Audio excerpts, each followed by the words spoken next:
Hai guys, balik lagi bersama Mimin. Terima kasih buat kalian yang terus mensupport channel ini. Dan buat kalian yang baru bergabung, Mimin berharap kalian mau mensupport channel ini dengan cara menekan tombol subscribe-nya guys. Kali ini Mimin akan membahas alur cerita dari donghua terbaru yang berjudul Tomb of Fallen Gods. Di mana di donghua yang satu ini menceritakan tentang seorang pemuda yang bangkit setelah 10.000 tahun lamanya. Seperti apa kelanjutan ceritanya? Tanpa basa-basi lagi, siapkan cemilan, luruskan pinggang, kita langsung ke ceritanya.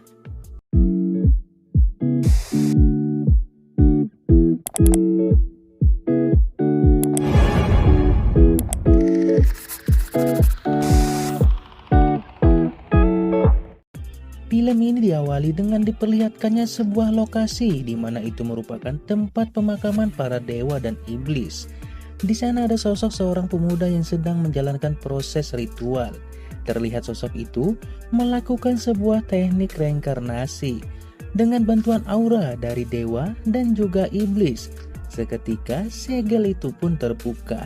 Di saat aura itu muncul dan menyelimuti tempat tersebut, sosok itu seketika mengumpulkan aura dewa dan iblis dari makam tersebut dan langsung memasukkannya ke dalam tubuh sang pemuda yang sudah mati. 宇宙洪荒，凝练了天地玄回，也难逃那天地。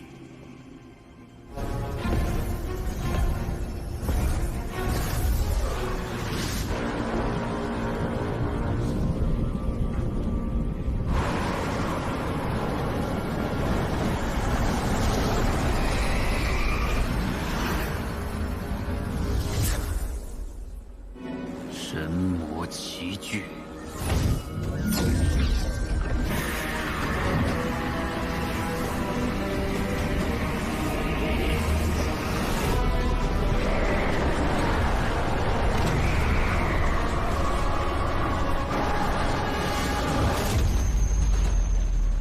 Singkat cerita, 10.000 tahun kemudian, ketika dibawa ke masa sekarang yang mana ada seekor naga kecil yang sedang dikejar-kejar oleh dua orang pemburu. Naga itu pun terus berusaha melarikan diri, tapi dua pemburu itu tahu bahwa ini merupakan binatang langka dan dapat ditukar dengan beberapa koin emas. Dia pun terus dikejar guys.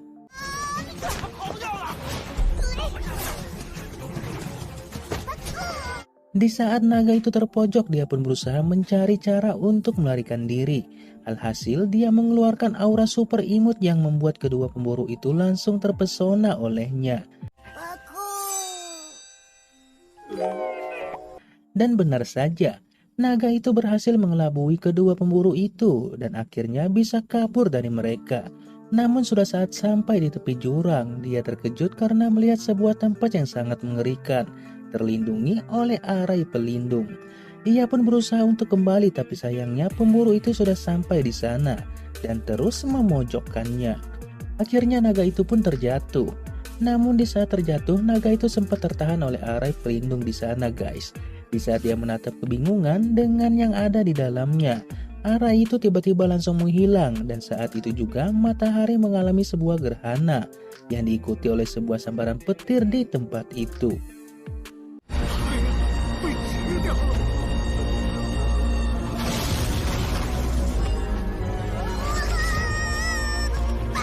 Melihat fenomena yang mengerikan tersebut, para pemburu itu pun langsung melarikan diri. Di sisi lain, wilayah tersebut menjadi gelap gulita karena tidak terpapar oleh cahaya matahari. Saat naga tersebut sedang berjalan-jalan melihat area sekitar, ia pun terpental karena terkena pukulan dari seseorang yang bangkit dari alam kubur. Ternyata dia adalah pemuda di awal cerita tadi sekaligus MC kita kali ini. Pemuda itu bernama Chen Nan. Pada saat dia menatap matahari yang awalnya tenggelam dalam kegelapan, akhirnya kembali menjadi normal lagi. Namun di saat bersamaan dia juga teringat dengan masa lalunya. Hal itu membuat kepalanya menjadi sakit. Dia juga mengetahui kalau dia juga sudah mati.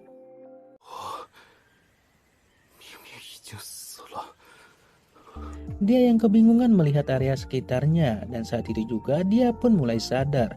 Ternyata ini merupakan tempat pemakaman dewa dan iblis. Muncul berbagai pertanyaan di benaknya. Mengapa dia masih hidup, sementara dewa dan iblis dimakamkan secara bersamaan di wilayah tersebut? Di mana pemuda itu masih termenung, tiba-tiba saja naga tadi berusaha mengendap-endap untuk kabur. Sayangnya aksinya ketahuan oleh Cheng Nan. Melihat binatang seperti itu membuat Cheng Nan langsung menghampirinya. Namun saat naga itu didekati oleh Cheng Nan, malah disembur dengan semburan api kecil dari mulut naga itu. Cheng Nan yang terlihat sangat lugu hanya terdiam sesaat. Namun di saat naga itu berusaha melarikan diri, dengan melewati Cheng Nan, dia langsung ditangkap. Sebagai pembalasan atas perbuatannya terhadap Cheng Nan, dia pun diikat di sebuah ranting pohon dan berencana untuk memanggangnya. Kocak-kocak.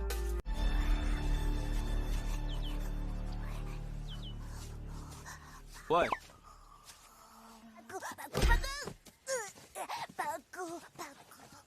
怎么生得如此古怪？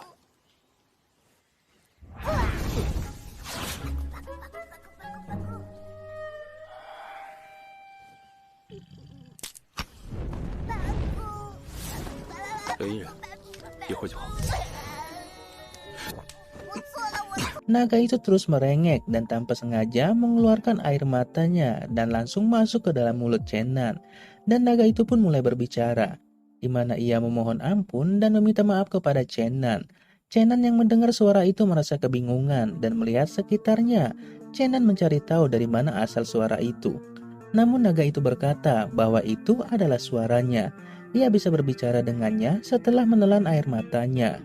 Kemudian Cheng Nan bertanya sebenarnya tempat apa ini, berapa lama untuk pergi ke ibu kota Huayang.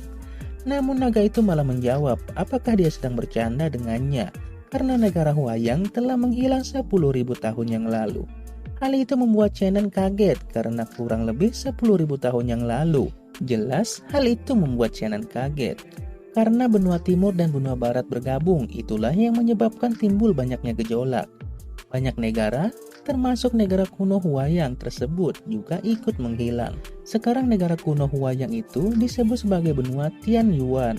Karena ketidaktahuan Cheng Nan yang membuat sang naga kebingungan dan berpikir bahwa pemuda ini sebenarnya berasal dari mana. Di sana juga Cheng Nan mengingat sebuah kejadian di masa lalu. Karena itu ia sedang sekarat dan memanggil seorang perempuan yang bernama Yusin. Naga tersebut yang mendengar nama Yusin sontak bertanya apakah orang itu yang sudah menguburnya hidup-hidup. Namun Cheng Nan tidak menjawabnya. Ia berkata, waktu telah berlalu begitu lama dan semua hal memang sudah berbeda pada dasarnya. Namun dialah yang menyimpang dari sejarah dan ditelan oleh zaman. Kemudian ia menggunakan tenaganya untuk mencoba mengeluarkan kekuatannya. Tapi tenaganya masih terlalu lemah dan belum pulih sepenuhnya. Kemudian ia kembali akan membakar naga itu. Namun naga tersebut menawarkan bantuan untuk mengenalkannya kepada semua yang ada di dunia ini. Cheng Nan pun sepakat. Dia pun melepaskan naga tersebut. Naga itu tahu bahwa dirinya bukan orang biasa, bahkan bisa keluar masuk ke makam para dewa dan iblis. Cheng Nan pun kembali bertanya mengapa makam para dewa dan iblis dibangun secara bersamaan. Namun naga itu tidak tahu tentang sejarah tersebut. Termasuk semua orang yang ada sekarang, ini hanyalah beberapa orang yang tahu akan sejarah. Ia kebingungan, sebenarnya apa yang terjadi? Mengapa ia dimakamkan di sana? Apakah mungkin untuk mengetahui seluk-beluk makam para dewa dan iblis agar misteri ini dapat terpecahkan? Kemudian ia pun pergi dari sana bersama sang naga itu. Namun tiba-tiba muncul seekor naga yang sangat besar terbang di atas mereka. Ternyata itu adalah naga terbang raksasa dari sukunya sang naga kecil tadi, di mana naga itu memiliki kemampuan terbang ribuan mil jauhnya. Tapi tiba-tiba sosok tangan raksasa menangkap naga tersebut. Cheng Nan kaget dan bertanya apakah itu merupakan raksasa kuno yang legendaris. Naga itu pun mengiyakan dan jika tidak memiliki kemampuan akan sangat sulit untuk bertahan hidup di sana. Cheng Nan pun berkata, transformasi dunia membuat semua makhluk yang ada di dunia ini menjadi sangat luar biasa. Kemudian naga itu mengenalkan namanya yaitu Dong Dong yang mengajaknya bekerja sama untuk kedepannya sebagai teman baik. Lalu mereka pun mulai melakukan perjalanan menyelusuri semua hutan yang ada di sana tanpa tujuan. Mereka juga mulai akrab satu sama lain.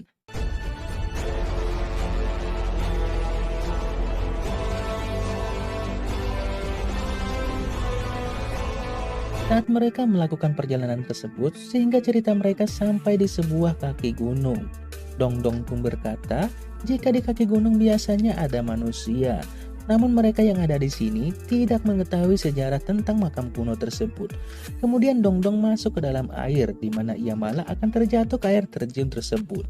Chengnan berhasil menggapainya, namun karena Dongdong terlalu berat dan pegangan mereka yang rapuh, akhirnya membuat keduanya terjatuh ke dalam air terjun tersebut. Kemudian Chengnan menimpa seseorang perempuan yang sedang mandi di sana. Sebelum mereka tenggelam, Chengnan berkata, setelah 10.000 tahun, pertemuannya dengan seseorang akan begitu memalukan. Dirinya sudah bisa menebak apa yang akan terjadi selanjutnya. Kemudian mereka pun tenggelam bersama, di mana Chengnan sadar bahwa muka wanita tersebut sangat marah sekali kepadanya. Saat Dongdong tenggelam, ia tanpa sengaja mengenai kepala Chengnan. Seketika kepala Chengnan pun masuk ke dalam dua gunung kembar wanita itu. Hal itu membuat wanita itu sangat marah dan langsung memukulnya dengan keras. Sampai-sampai Chengnan terkejut karena energi pukulan tersebut sangatlah kuat. Wanita tersebut bernama Chuyu. Dia adalah salah satu tuan putri dari negara Dongsu. Kemudian Chuyu memanggil pengawalnya, di mana Chuyu langsung menyuruh pengawalnya untuk menangkap orang mesum tersebut. Seketika Chengnan pun tidak bisa terhindarkan, di mana kekuatan dari sang pengawal sangatlah besar, sehingga membuat Chengnan terkena pukulan beberapa kali. Melihat kemampuan dari orang mesum tersebut membuat Chuyu cukup kaget karena ia masih bisa selamat dari dua pukulan pengawalnya. Ia pun meminta Yuexia untuk membantu menangkapnya. Di sisi lain, Dongdong malah tersangkut di atas pohon, di mana ia kesusahan untuk melepaskan diri. Namun saat Chengnan terkena pukulan dari pengawal tersebut membuat ranting itu patah dan Dongdong pun akhirnya bisa kembali turun. Di saat Chengnan terkepung oleh kekuatan Yuexia yang mengeluarkan gelembung-gelembung, ia pun menemukan sebuah cara untuk melumpuhkan sang pengawalnya. Akhirnya ia memancing serangan itu ke arah pengawal tersebut dengan memicu reaksi dari gelembungnya. Alhasil, pengawal itu langsung membeku. Seketika itu Chuyu kagum dengan kemampuan Chengnan. Ia pun meminta kepada anak buahnya untuk mundur karena ia akan bermain-main dengan orang mesum ini. 呵，身材不错， 把这个淫贼给我拿下！ 有话好好说。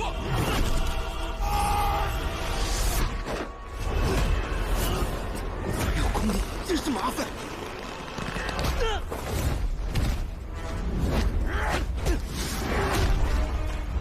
这个浪荡子还有两下，月下速战速决。是。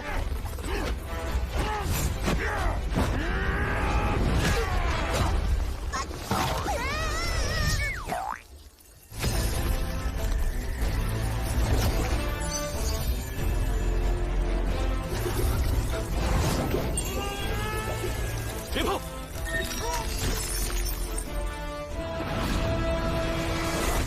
找死！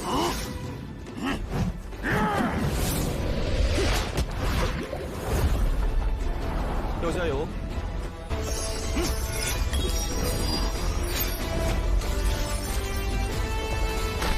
Namun di saat seru-serunya film itu pun bersambung. Nah, cukup sekian episode kali ini.